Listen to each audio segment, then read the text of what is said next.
about to get ready for the day, so I thought I would, I don't know, film while I did that and just kind of talk, because sometimes you need to talk about, you know, what you're going through, and what better place to do that than on a YouTube channel, right? I'm gonna get my cute cat ears on and get started. I'm using the CosRX Snail 96 Mucin Essence. So, if you've watched a couple of my most recent videos, you would know that I want to be traditionally published, and I have recently started querying. And perhaps unsurprisingly, I have only gotten rejections, which is not fun. I can't say that it's fun and fine and dandy, because it sucks. This is the sort of thing that you know is going to happen when you start querying. You know, you hear everywhere that it's a ton of rejection, and it's hard, and it takes a long time, and it's a slow industry, and blah blah blah. But I think that no one can ever really be like truly ready for how much rejection it is until they go through it. Or I guess it's, you know how much rejection it is, but you don't always know how you're going to handle it until you're already going through it. And it's like, it's not the most fun thing I've ever done. Queries are hard to write, right? And you can convince yourself, and this obviously is just me convincing myself, but you can tell yourself like, oh well, you know, they didn't actually read the book, and if they had, maybe they would have felt differently. But I know personally I had a really hard time writing my query. I still am, because I still have to edit it, because I mean, it's obviously not working until I get a full request, so I have to keep editing it until I get one of those. It's hard not to tell yourself, oh well, if they read my novel, right, they read the actual pages, then they would want to be my agent, or they'd want to sign me, or whatever. That you start to feel very down about yourself, your abilities as an author, and it's hard not to start to doubt, you know, do I have a place in the market, or did an agent or a publisher just pick up a novel extremely like mine? And it's hard not to start to cycle into this downward spiral. Let's get some foundation, or actually primer. Saying this is a get ready with me, but like, I'm not recommending you follow any of my fucking steps. I don't know what I'm doing. You know, when you're in the querying stage, it's the first time, I think, for a traditional publisher, that for the traditional publishing route, that you face real rejection. I mean, I had like, I guess the closest thing was like when a beta reader wouldn't finish reading, that you could tell yourself that was because, you know, XYZ, they are too busy or whatever. And like, yes, I'm putting on my foundation with my fingers, like, I'm not like a beauty guru, okay? Like, I'm not some sort of YouTuber, so like, yeah, that's just like, that's what it is. And I'll probably like blend it with a brush or something, but I just leave me alone. You know, a beta reader, like, they are there to give you feedback on how to make your book better. So like, you know, they might not like everything about it, and that's like, that's a-okay. You can change it. That's kind of like the point. And like, it's not the same, they're not like an industry professional who's rejecting you, right? But if, I told you I would use a brush, but if like an agent doesn't like your work, that is, you know, a step forward you're not taking. I'm not saying all agents have to represent every book that comes across their desk. I'm not crazy. I just like, and nor am I mad at the agents who said, known my query, like, probably sucks or sounded uninteresting to them, which is, like, you know, their prerogative. Like, they're a human being. They're allowed to like what they like, and, like, the industry is subjective, and I know that, and, like, whatever. If you say no to me, like, thank you for your time. I'm not mad at you, nor am I mad at the process, because I think if the industry did not have so many gatekeepers, we would have a lot worse books on the market. Anyway, what I'm trying to say is that the industry can be a little harsh sometimes. It can be hard to deal with rejection, but I don't think the industry is set up in a bad way. I think it's set up that way to guarantee, well, one, for like publishers to make money because they're a business, and that's fine.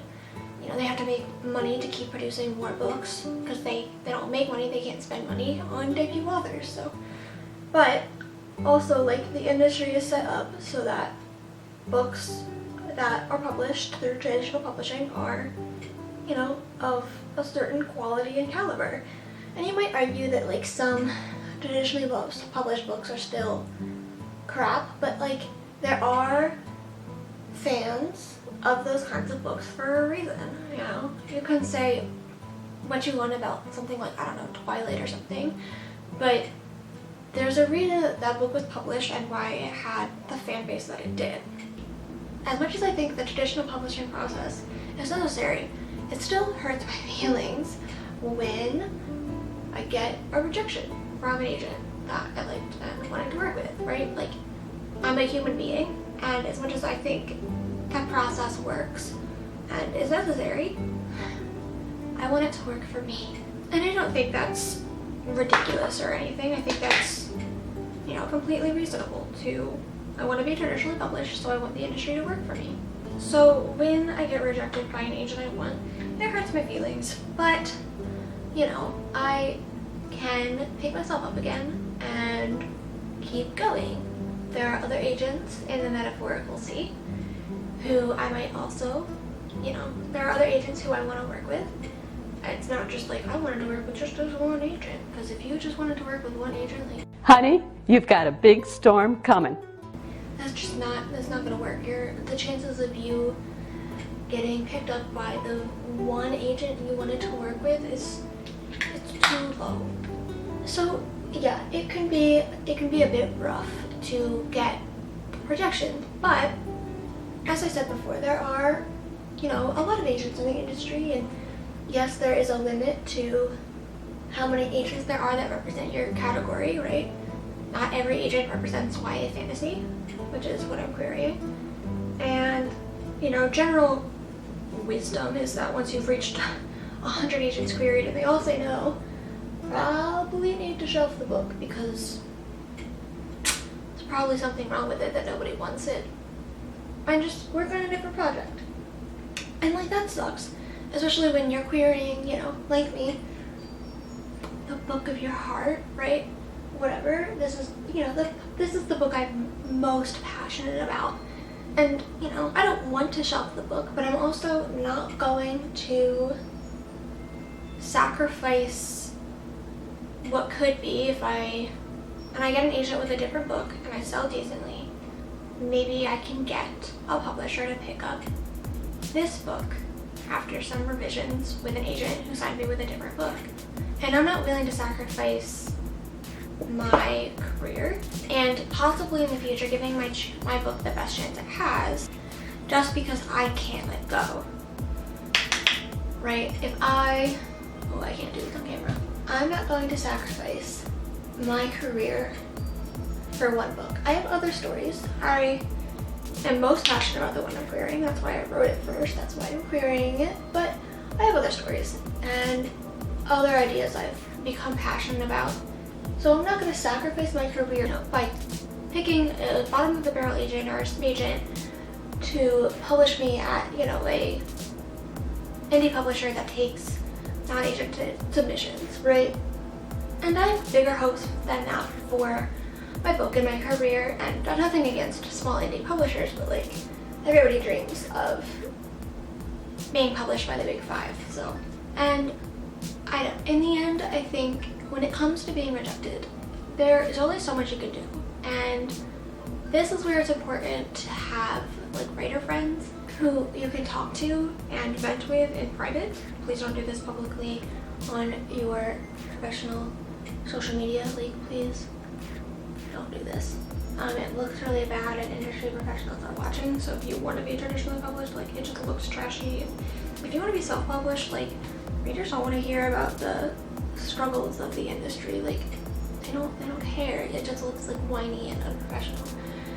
But, you know, in private, you can talk to your writer friends and your CP or whatever, like I do. My CP puts up with so much from me. But you can talk to them and vent and be sad, and if they're good friends and good people, they will be there to support you and bolster you and remind you that you aren't the biggest writer on the face of the earth, and you will one day get published and have the career you want. And every day I think whoever is up there watching for my critique partner, because she has put up with a lot of my sad, depressed, lonely states of being. And I mean, it's true. I mean, yeah, this book that I want to get published, I mean, and again, I haven't been rejected nearly enough times to even be close to considering that it needs to be shelved. It's not even close to that, but you get enough rejections and you can't stop yourself from thinking, like, is this book gonna have to get shelved? And it is something you should be thinking about even before you start querying, is that at some point you might have to shelve the project you're working on and start another one. And that's okay, because sticking with a project for too long and revising it into the ground and then settling on a subpar agent just to get your book in print is not the way to go. And I also think that there's nothing wrong with self-publishing, but if you're self-publishing just because you couldn't make it in traditional publishing, you're not giving your book its best chance, nor are you doing the self-publishing industry any favors. I think it's actually kind of a slap in the face to self-published authors who are self-publishing because that's the route they wanted to go through. They did the, you know, all of the proper steps to self-publish well. You know, they get an editor and they hire a formatter and a cover designer, and they go through the process of putting out quality work that's self-published, and you're self-publishing just because you think it's a backup option to traditional publishing. Maybe just go back to your work and become a better writer and spend more time practicing and get back to traditional publishing, because nobody wants you in the self-publishing sphere if you're doing it as a backup. And it's really just a way of saying you think that self-published authors are beneath traditionally published authors, and they're not. So we're going for a warm-toned fall look because I got my nails done, and I'm probably going to wear a warm-colored fall brown orange look until I get my nail color changed. I might want to self-publish one day. I haven't ruled it out. But I do know that if you want to be a hybrid author, you probably should traditionally publish first, because being a shiny debut does help you when it comes to publishers. They want to market you as a shiny debut, and you don't have any negative sales history holding you back. Plus, if you're an established author from traditional publishing, you already have a readership for your self-publishing. So, you know, it just seems like the better route to me. I don't know, there's just something about traditional publishing. There's an allure for me, and I know that that sounds stupid and elitist, but that just is what it is. And I'm willing to go through the rejection process over and over again in order to be traditionally published. That's something I'm willing to do. I'm not saying everybody needs to do that. It's just me. Oh, interesting. That looks terrible on camera. So, you know, let's try and blend this out into something not horrifying, right? Okay. See, this is why I did not go into the beauty industry. I have no talent. Well, basically what I'm saying is if you want to be traditionally published, and your novel is just not moving, and you're having a hard time and feeling like maybe you're never gonna make it, one, talk to some writer friends, get support. Other people are going through what you're going through. I'm going through what you're going through. You know, you can come talk to me. I'm here. You know? And you can find me on Instagram and Twitter if you want to have an actual, like, private conversation with me about the woes of the industry and all of that. So, yeah, like, if you're having a hard time, talk to your writer friends, right? And accept that, you know, eventually, if you get through 100 agents, which is quite a few, you know, don't give up until you get to, you know, at least 100, or you've exhausted literally every agent you'd be happy working with that represents your book, right? If that's under 100, like, do not quit until you've reached that point. It only takes one agent to say they want to represent you to get your book published, right? And it only takes one editor, then from there on, so on and so forth. And don't give up until you've reached, you know, the end, basically. And then once you have, please don't self-publish it as a last resort.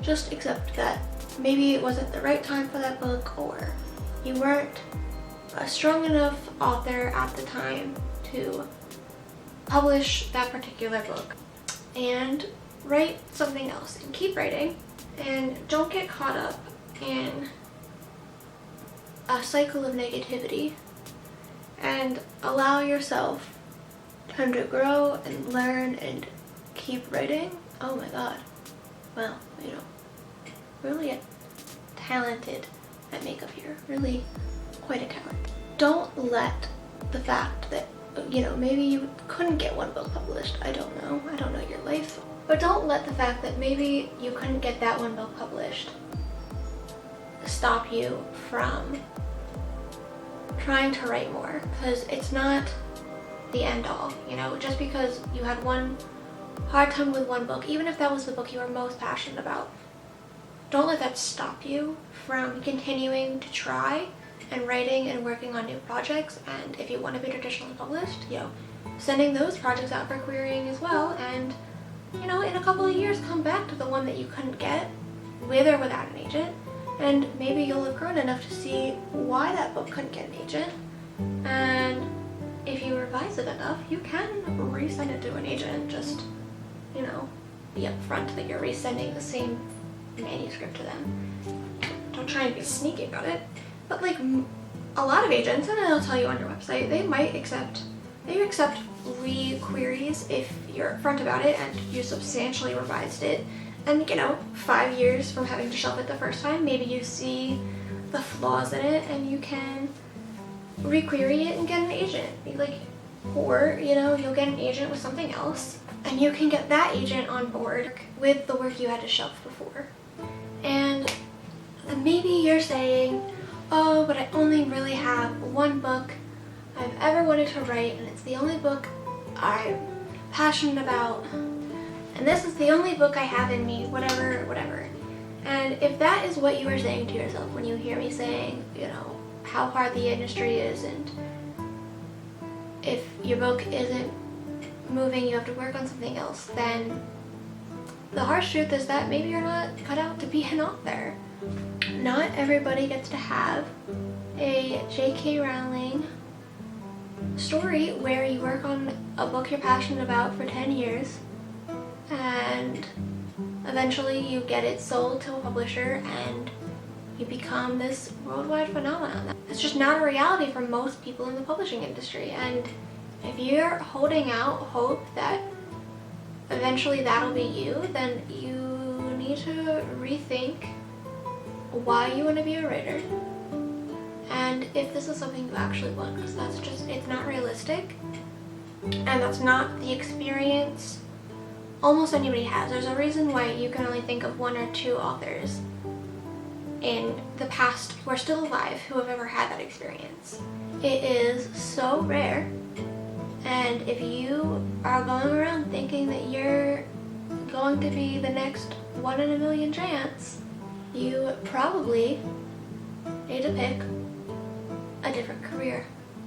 a different field. I'm sorry, I don't want to crush your dreams, but is it really a dream if that's your unrealistic expectation, is to be the next J.K. Rowling? I mean, come on. I forget who said it, but like, it's true that I think everybody has a story in them. They have a book somewhere deep in them. But if you only have one, this might not be the career for you. Because I mean, look, J.K. Rowling did not stop writing after Harry Potter. Say what you want about what she has done to the Harry Potter franchise, but she has still published 5 books since the last Harry Potter book, and that are not Harry Potter. All I'm saying is that if you only have one story in you and you think it's going to make you the next J.K. Rowling, Stephanie Meyer, Suzanne Collins, you know, whatever, what have you, then maybe, just maybe, writing and the publishing industry are not for you. But if you simply dream of being a writer and you have so many stories bouncing around in your head, you don't know what to do with them, and perhaps you just have one you're most passionate about, like me. And that was the one you wanted to be your debut, but you have other stories. Then if your most passionate one, the one you wanted to be your debut novel, doesn't sell, then drop it and keep going. Because the publishing industry is run by people who persisted and did not stop. Maybe run isn't the right word, but like, those are the people who are successful. The people who succeed in traditional publishing are not the people who, you know, give up after 1 rejection or 10 rejections or 100 and shelf their first book and they just give up.